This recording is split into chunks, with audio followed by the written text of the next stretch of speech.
Praise the Lord. खुदावंद यीशु मसीह के कादर नाम में आपकी सलामती चाहते हैं। व्यूवर्स, शुक्रगुजारी से भरे हुए हैं कि आज हम इस प्रोग्राम बाबरकत घराने में जैसे पहले अपने नए जोड़ों के साथ, कपल के साथ जो खुदावंद के खादिम हैं उनके साथ आपकी खिदमत में हाज़िर होते हैं, आज फिर एक नए कपल के साथ आपकी खिदमत में हाज़िर हैं और शुक्रगुजारी करते हैं। जैसे आपने पहले बाबरकत घराने प्रोग्राम में से सीखा कि किस तरह से हम खुदा को जलाल देकर अपने घरानों को बाबरकत बना सकते हैं, आज भी मेरा ईमान है इस प्रोग्राम के वसीले आप बरकत पाएंगे। और मैं कहूँगा आप ज़रूर इस प्रोग्राम को, इन ईमान अफरोज़ गवाहियों को आखिर तक देखें और फिर आप समझ सकेंगे कि कैसे और किन हालात में और किन बातों पर अमल करके हम बरकत पा सकते हैं। इस प्रोग्राम की मरकज़ी आयात मुक़द्दसा जो हैं उन पर गौर करेंगे और मैं आपके सामने इन्हें पढ़ना चाहता हूँ। तो दूसरा शमूएल 7वां बाब और उसकी जब हम 27वीं आयत मुक़द्दसा से देखते हैं तो यहाँ पर लिखा है, क्योंकि तूने ए रब्बुल फ़ाज इसराइल के खुदा अपने बंदे पर ज़ाहिर किया और फरमाया कि मैं तेरा घराना बनाए रखूँगा, और इसलिए तेरे बंदे के दिल में ये आया कि तेरे आगे ये मुनाजात करे। और ए मालिक खुदावंद, तू खुदा है और तेरी बातें सच्ची हैं और तूने अपने बंदे से इस नेकी का वादा किया है, सो अब अपने बंदे के घराने को बरकत देना मंजूर कर, ताकि वो सदा तेरे रूबरू पायदार रहे। कि तू ही ने मालिक खुदावंद ये कहा है और तेरी ही बरकत से तेरे बंदे का घराना सदा मुबारक रहे, आमीन। तो जीज़ो, जब भी मैं मुक़द्दस दाऊद की इस दुआ को पढ़ता हूँ या मैं इस पर गौर करता हूँ तो मेरा दिल शादमानी से भर जाता है। कैसे खुदा के फजल वाले हाथ के नीचे मुक़द्दस दाऊद शुक्रगुजारी से भरे हुए हैं। पुरुमीद मुस्तकबिल वाला एक रूहानी सूरमा हमें नज़र आता है। शुक्रगुजारी करते हैं। तो आइए शुक्रगुजारी से भरे हुए आज हमारे साथ जो मेहमान हैं, हमारे बहुत ही हर दिल अजीज़ खुदा के खादिम और उनकी मिसेस, हम उनके ईमान अफरोज़ तजर्बात से, ईमान अफरोज़ गवाहियों से आज बरकत पाएंगे। तो मैं चाहता हूँ हमारे मेहमान अपना तारफ़ पेश करेंगे। जी पास्टर ज़कील, क्या हाल है?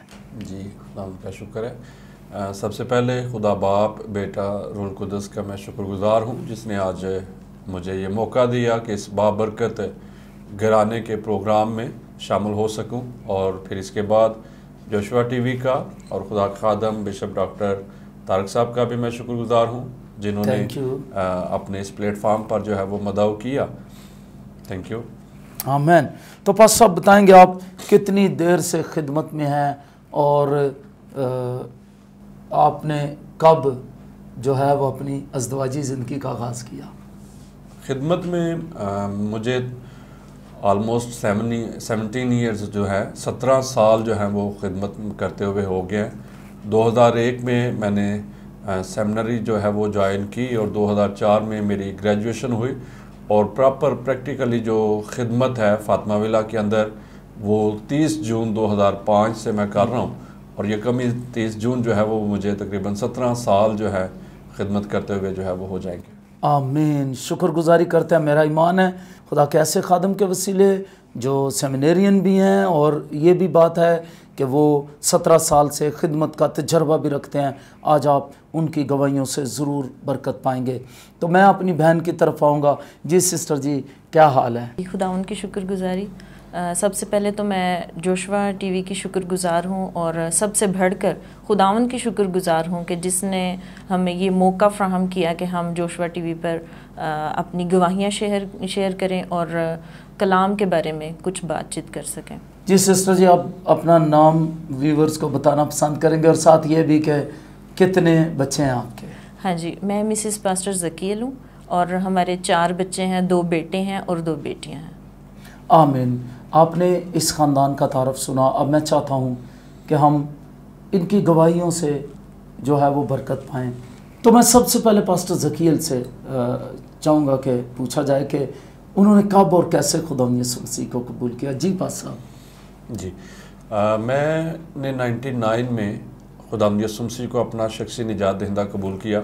उससे पहले आम दुनियावी नौजवानों की तरह, लड़कों की तरह ज़िंदगी जो थी वो बसर कर रहा था और रूटीन में चर्च जाना, संडे स्कूल के प्रोग्राम में जाना, इस तरह के प्रोग्राम चलते रहते थे।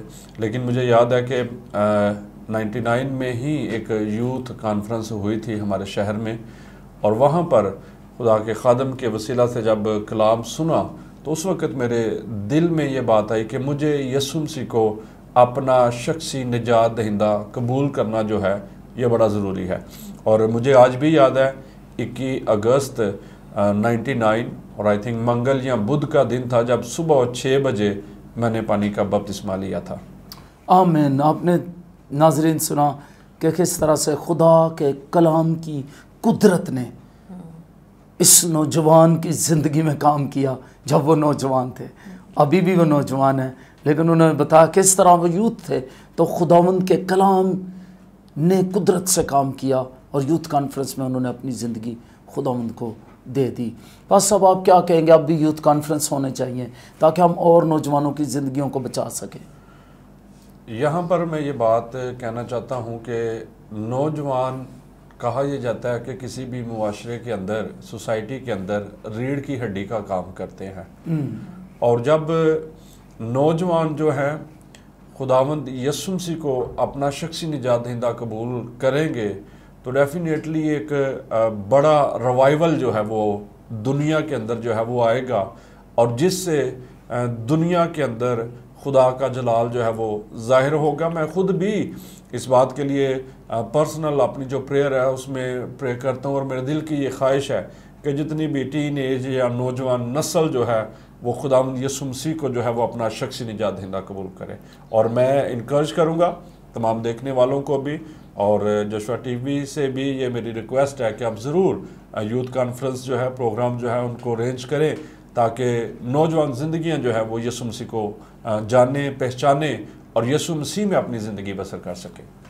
तो नाज़रीन, आपने सुना कि हमें ज़रूरत है बड़ी अशद कि हम यूथ कॉन्फ्रेंसेस करें, शुक्रगुजारी करते हैं। अब मैं चाहूँगा कि हम अपनी सिस्टर जी से पूछें कि वो किस तरह उन्होंने अपनी ज़िंदगी कब और कैसे खुदा यीशु मसीह को दी, कैसे कब निजात के हुस्न से मुलव्वस हुई।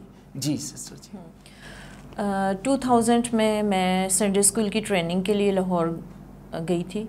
तो संडे स्कूल की ट्रेनिंग से पहले मतलब बेशक हमारा ख़ानदान जो है वो सारा खुदा के साथ चलता था, मतलब मम्मी डैडी प्रीचिंग भी करते थे, लेकिन तो भी मतलब मैं इस तरह से नहीं थी। मैंने पहले सोचा कि मुझे खुदावंद यीशु मसीह को अपना शख्सी निजात दहिंदा कबूल करना है। तो जब मैं संडे स्कूल की ट्रेनिंग में गई तो वहाँ पर कुछ मैसेज ऐसा था तौबा के हवाले से, और फिर जब वहाँ पर इशाए रुबानी दी गई तो उसके दौरान मैं मुसलसल रोती जा रही थी और उस वक्त पाकरू ने मुझे टच किया कि मुझे यीशु मसीह को अपना शख्सी निजात दहिंदा कबूल करना है, और उसने मेरे लिए क्या कुछ किया। आमीन। तो ये सारी बातें जब मेरे सामने आईं तो उस वक्त मैंने इस चीज़ का इकरार किया कि मुझे पानी का बपतिस्मा लेना है और मुझे इस चीज़ की ज़रूरत है। और जब संडे स्कूल की ट्रेनिंग से हम लोग घर वापस आए तो फिर उसके बाद ही अरेंज किया गया बपतिस्मा का ना, तो उस वक्त मैंने फिर बपतिस्मा लिया। आमीन, प्रेज़ द लॉर्ड। आपने सुना किस तरह संडे स्कूल ट्रेनिंग के दौरान रूह कुद्स ने छुआ और खुदावंद की बंदी ने अपनी ज़िंदगी खुदावंद यीशु के हवाले कर दी। हालेलुया। ये बड़ी खूबसूरत गवाहियाँ हैं और मेरा ईमान है आप ज़रूर इनसे बरकत पा रहे हैं और सीख रहे हैं। तो नाज़रीन, हम थोड़ा आगे बढ़ते हैं और बाबरकत घराना प्रोग्राम में हम चाहेंगे हम पास्टर साहब से पूछें कि कोई ऐसा वाक़या जिसमें आपने कभी खुदावंद यीशु मसीह को अपने बहुत करीब पाया हो। खुदावंद की मैं शुक्रगुजारी करता हूँ। कलाम मुक़द्दस के अंदर भी यीशु मसीह ने ये वादा भी किया है कि देख मैं दुनिया के आखिर तक हमेशा तुम्हारे साथ हूँ। और मैं इस बात को, वैसे तो बहुत सारी ज़िंदगी में गवाहियाँ हैं जब मैंने इस बात को फ़ील किया कि वाकई खुदा जो है वो मेरे साथ है। मैं ये बताना चाहता हूँ कि जब 2005 में 2005 में 30 जून को मैं इस्लामाबाद में ख़िदमत के लिए आया, तो वो मेरे लिए एक बड़ी अजीब सी बात थी।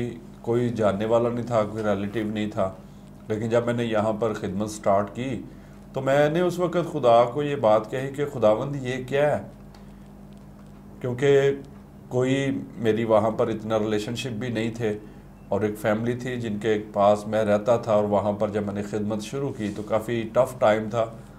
और खुदा ने दुआ में जब मैं ठहरता था तो खुदा ने 3 माह के बाद मुझे ये बात दोबारा से रिमाइंड करवाई कि योर फ्यूचर इज़ ब्राइट, तेरा मुस्तकबिल जो है वो रोशन है। आमीन। और फिर हर लम्हा मैं अपने साथ खुदा को पाता था, और मुझे वो भी बातें याद है कि जब मैं लोगों को सलाम करता था तो लोग मेरी सलाम का जवाब नहीं थे देते, और आज खुदा का शुक्र है कि वो लोग खुदा ने लोगों की ज़िंदगियों को तब्दील किया, वहाँ पर काम किया, और आज वही लोग खुदावंद के साथ होने की वजह से ये पूछते हैं कि पास्टर जी क्या बात है, कितने दिन हो गए आप नज़र नहीं आ रहे। ठीक है, आमीन। तो ये ब्लेसिंग है खुदा की। और मुश्किलात में भी हम खुदा हमारे साथ है, और कलाम में लिखा है कि मैं मुसीबत में भी तेरे साथ रहूँगा। सो मैं आप लोगों को भी इनकरेज करना चाहता हूँ फैमिली के तौर पर कि जब आप अपने ख़ानदान में मुश्किलात देखें, मुसीबतें देखें, तो इस बात पर ईमान रखें कि खुदा आपके साथ है। आमीन। बड़ी खूबसूरत बात खुदा उनके खादिम ने कही। और अभी हम अपनी सिस्टर जी की तरफ चलेंगे और उनसे पूछेंगे कि वो कोई अपना वाक़या ज़िंदगी का बताया जिसमें उन्होंने खुदा उनको बहुत करीब से देखा हो या करीब पाया हो। जी सिस्टर जी। बहुत सी बातें हैं बताने के लिए। ये समझें कि हर पल हर वक्त मेरा खुदा मेरे साथ है। जब से मैं पैदा हुई तब से लेके आज तक मेरा खुदा मेरे साथ है। आमीन। तो मैं ये बात शुरू करने लगी हूँ अपनी शादी से पहले की। मेरे डैडी ने मेरे साथ ये बात शेयर की कि आपके रिश्ते आ रहे हैं, तो जैसे ही कोई अच्छा रिश्ता मिला हम आपकी शादी कर देंगे। मैंने उस वक्त से रोज़े रखने शुरू कर दिए, खुदा से दुआ करना शुरू कर दी कि मेरी ज़िंदगी में आप अपनी मर्ज़ी को पूरा करें। आमीन। और खुदा ने मेरी दुआ को सुना और मुझे अच्छा साथी मिला, खुदा उनकी शुक्रगुजारी। और उसके बाद जब शादी होगी हमारी तो बहुत ज़्यादा क्राइसिस में थे हम लोग। बिल्कुल भी आप समझें कि पैसे होते ही नहीं थे हमारे पास। तो एक नया जोड़ा अगर हो, एक न्यूली कपल हो, तो उनकी कितनी ज़्यादा ख्वाहिशें होती हैं। तो मैं समझती हूँ कि मैंने उन ख्वाहिशों की तरफ नहीं देखा।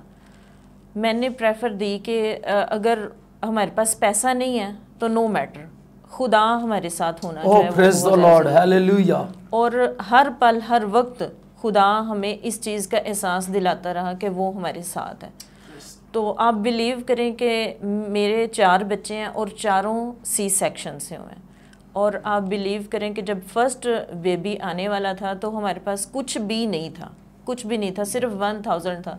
मैंने कुछ भी नहीं पास्टर साहब को कहा कि मतलब लेके आने हैं, होता है कि कपड़े लाने हैं या कुछ भी, ऐसी काफ़ी ज़्यादा नीड्स होती हैं कि वो करना है। लेकिन इनके पास सिर्फ 1000 था और वो ये 1000 ही लेके तो चर्च में चले गए हैं कि ये मेरा बीज है और सारी की सारी ज़रूरियात जो है हॉस्पिटल के सारे अखराजात वगैरह आपने ही पूरे करने हैं। खुदावन की हुजूरी में वो बीज बो दिया और हमें नहीं पता कि कहाँ से हमारी नीड्स पूरी हुई, कैसे ऑपरेशन हमारा हो गया, कुछ भी 1 रुपया भी हमारा जो है वो हॉस्पिटल में नहीं लगा। इसी तरह से सारे बच्चों की दफ़ा ऐसे ही हुआ कि हमारा 1 रुपया भी हॉस्पिटल में नहीं लगा। नहीं तो आप लोग सब जानते हैं कि बहुत ज़्यादा अखराजात होते हैं, बहुत पैसे लग जाते हैं, तो इंसान की सोच से बाहर। लेकिन हमारा 1 रुपया भी खुदावन ने नहीं लगने दिया। आमीन, प्रेज़ द लॉर्ड। आपने देखा खुदा किस तरह हमारी मदद करता है जब हम खुदा उन पर भरोसा करते हैं। और यहाँ बड़ी एक खूबसूरत बात, दुनिया के लिए तो बहुत बड़ी बेवकूफ़ी हो सकती है क्योंकि अकल ईमान के ख़िलाफ़ काम करती है कभी कभी, बल्कि अक्सर औक़ात ही। तो अगर 1000 रुपया आपकी बीवी का सी सेक्शन होने वाला हो, बड़ा ऑपरेशन जिसको हम कहते हैं, और इसके बाद वो आप 1000 खुदा की ज़रूरी में कहें खुदा ये मैं बो रहा हूँ तेरी ज़रूरी में और तू मेरी मदद करेगा, और फिर खुदा मदद भेजे, ये बहुत बड़ी बात है। अगरचे खुदा हमारे साथ रहते हैं हर वक्त, लेकिन कुछ लम्हात में हमें वाकई यकीन होता है खुदा हमारे साथ है। मैं आपसे कहूँगा, अगर आप बाबरकत घराना बनना चाहते हैं तो फिर अकल नहीं, ईमान से अपने सफ़र का आगाज़ करें। खुदावंद आपको ज़रूर बरकत देंगे। सिस्टर जी, खुदावंद आपको बरकत दे। यकीनन ये बड़ी ईमान अफरोज़ गवाहियाँ हैं जो सिर्फ़ ईमान वाले समझ सकते हैं। खुदा आपको बरकत दे। तो शुक्रगुजारी करते हुए आगे बढ़ते हुए मैं कहूँगा कि खुदावंद के खादिम से पास सबसे कि वो क्या कहेंगे, एक खादिम होते हुए, एक शौहर होते हुए, एक बाप होते हुए, वो क्या कहेंगे कि हम किस तरह अपने घरानों को बाबरकत बना सकते हैं। जी बात साहब।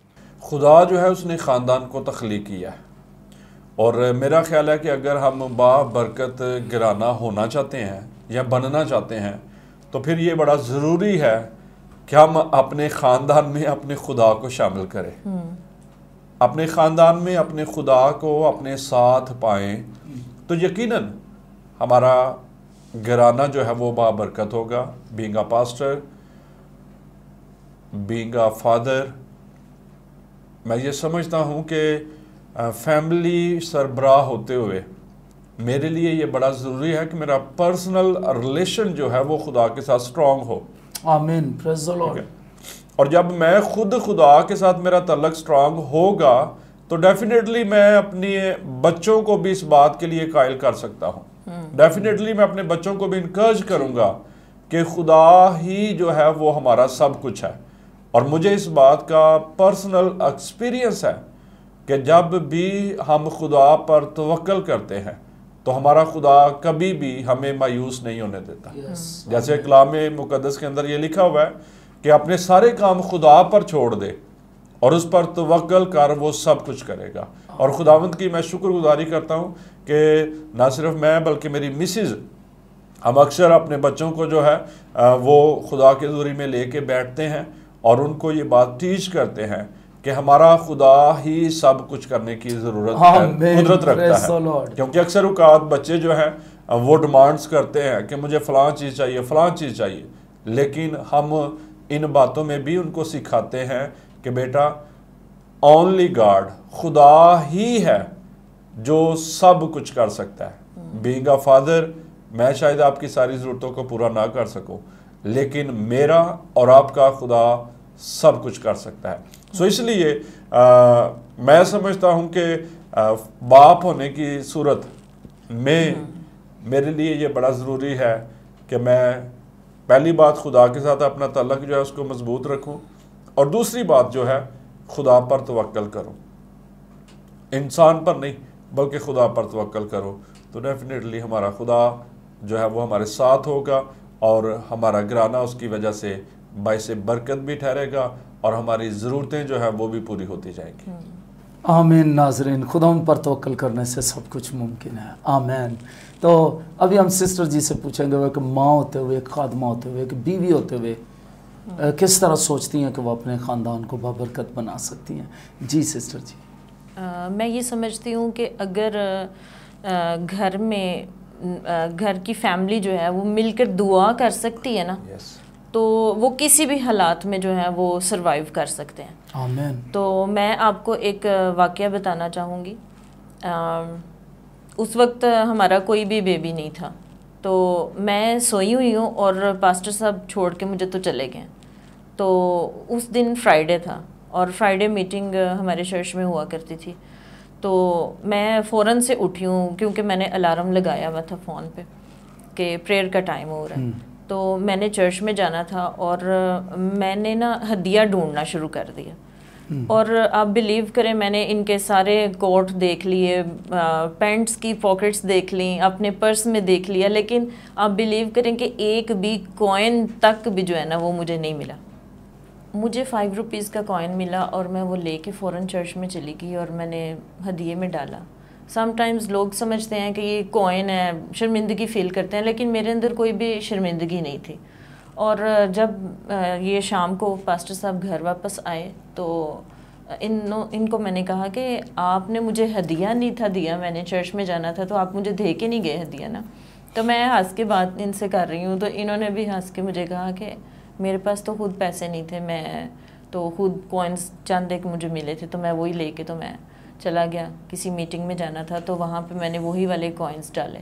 और इवन देन बाइक में पेट्रोल भी नहीं था, तो वो आप लोगों को पता है सबको कि वो जो एक लगाते हैं, रिज़र्व लगाते हैं, वो लगा के तो बाइक चला के तो मैं घर आया हूँ। तो मैं ये समझती हूँ कि इन सारी बातों में जलाल जो है वो यीशु मसीह को मिलता है। आमीन।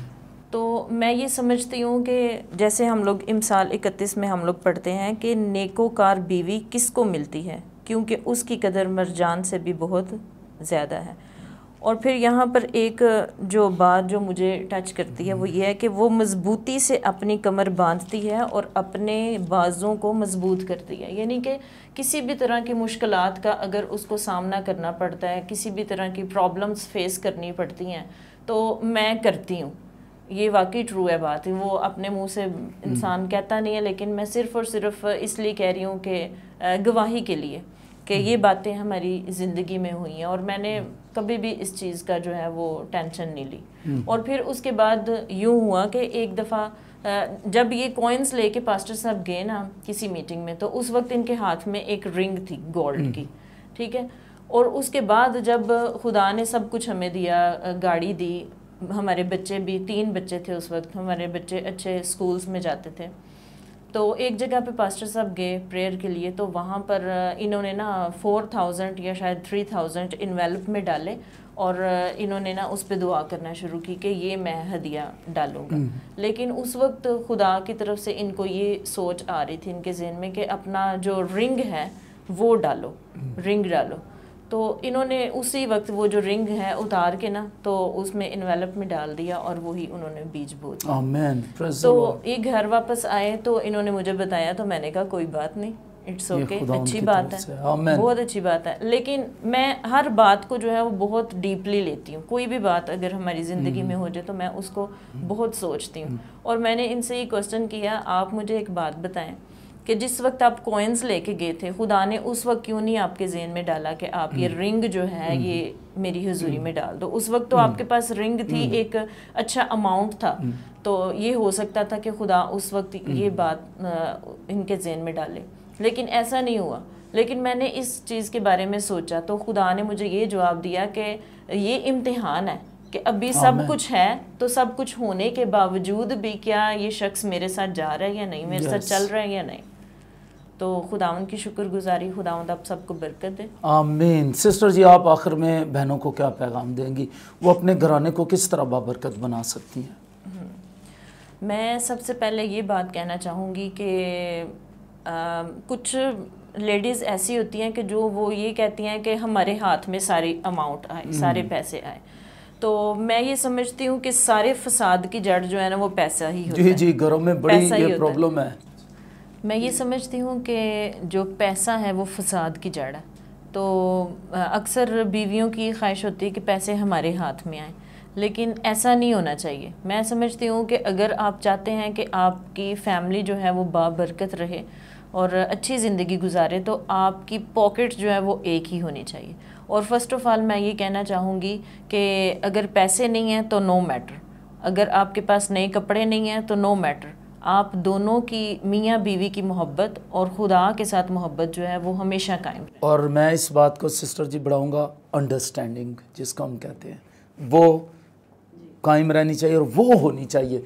जब अंडरस्टैंडिंग है, खुदा के साथ मोहब्बत है, फिर आपस में भी मोहब्बत होगी, फिर सारे मसाइल का हल है। आमीन। शुक्रिया जी, खुदावंद आपको बरकत दें। शुक्रगुजारी करते हैं, बड़े खूबसूरत मैसेज के साथ हम इस प्रोग्राम को आज ख़त्म करना चाहते हैं और शुक्रगुजारी करते हैं इस बात के लिए कि आपने ज़रूर सीखा है और ज़रूर आप समझ रहे हैं जो कुछ हमारे आज मेहमान कहना चाह रहे हैं। मेरा ईमान है हम अगले प्रोग्राम में और ज़्यादा बाबरकत बातें लेकर आपके सामने आपकी खिदमत में पेश होंगे। तो अभी हम चाहते हैं जो बीमार हैं उनके लिए दुआ करें, और इजाज़त चाहने से पहले मैं चाहता हूं कि आपके घराने बाबरकत हो जाएं। हम सब की यही आपके लिए दुआ है। आइए जो बीमार हैं अपने सरों पर हाथ रख लें और हम आपके लिए मिलकर दुआ करेंगे।